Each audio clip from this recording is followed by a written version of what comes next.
अरे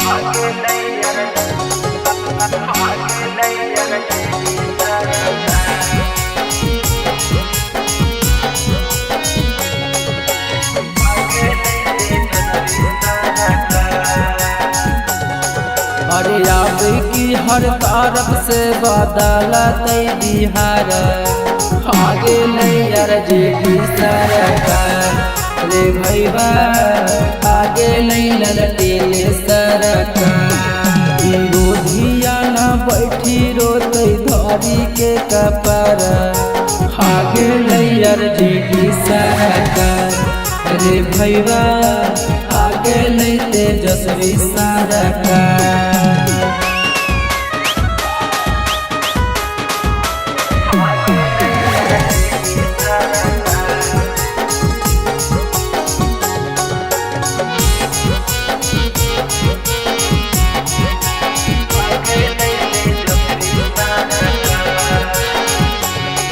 अरे पाला टूके आबारी लगा बोखार आगे नैयर जेडी सरकार रे भैया आगे नहीं ललटेले सरकार सब गरीब बन के देथिन रोजगार आगे नैयर जेडी सरकार रे भैया आगे नहीं तेजस्वी सरकार।